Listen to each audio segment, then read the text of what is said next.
Je me l'imagine un peu, mais pas encore tout à fait dans sa vision définitive. Et donc, c'est encore l'expectative pour tout le monde, y compris pour moi. J'imagine de très belles choses parce que grâce aux images 3D, les images de synthèse, on a déjà vu quelque chose, mais je pense qu'on sera complètement transporté.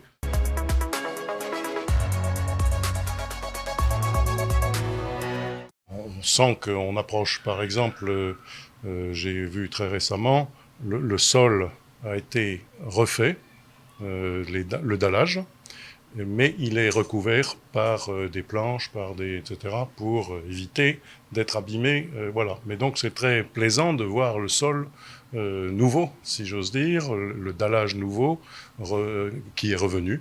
Et donc ça veut dire on avance. Deuxième chose, les échafaudages sont en train de disparaître d'ici quelques semaines à peine, 3-4 semaines. Le grand échafaudage qui soutenait la flèche, qui soutenait la construction de la flèche, va être démonté, mais il faut presque un mois pour l'enlever. Hein. Donc voilà. Ensuite, les orgues, par exemple, commencent d'être harmonisés. Les grandes orgues commencent d'être harmonisées. Il manque encore quelques jeux pour être harmonisés.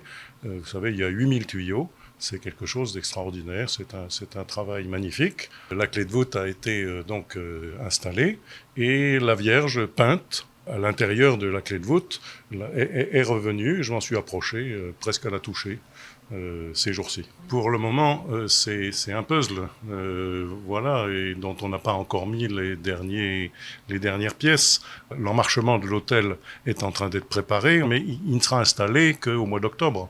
Mais on sait donc qu'il est déjà tout prêt à venir, sur lequel viendra l'hôtel, à côté duquel viendra l'ambon et la cathèdre.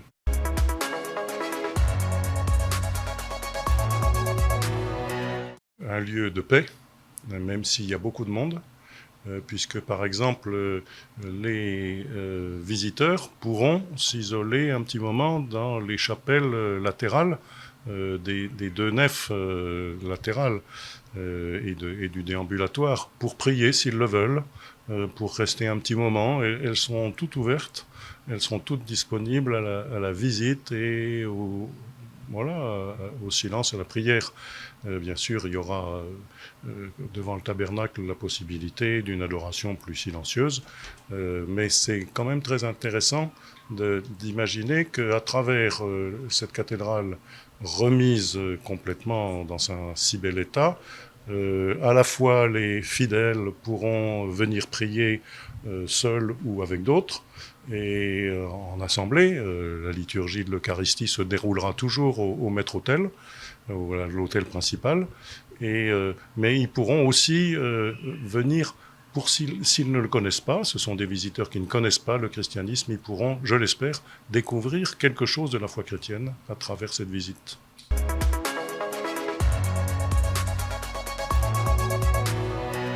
Que cette cathédrale, qui est la mienne, comme vous dites, soit aussi la cathédrale des Parisiens, d'abord, qu'elle soit le lieu source de leur vie chrétienne. Ça ne veut pas dire le seul lieu, mais un lieu où ils viennent se ressourcer, parce que c'est là qu'est l'église diocésaine, et que, étant l'église des Parisiens, l'église diocésaine des Parisiens, l'église source des Parisiens, elle soit ainsi, puisque les Parisiens, les fidèles sont des catholiques, c'est-à-dire ouverts à l'universel, qu'elle soit bien ouverte à tous ceux qui y viendront et qui s'y sentiront, je l'espère, accueillis pour trouver au fond d'eux-mêmes le meilleur de ce qu'ils vivent. Et puis surtout, à la réouverture, on verra une église remplie, une église vivante, et l'église des hommes forcément plus vivante, plus forte que l'église de Pierre.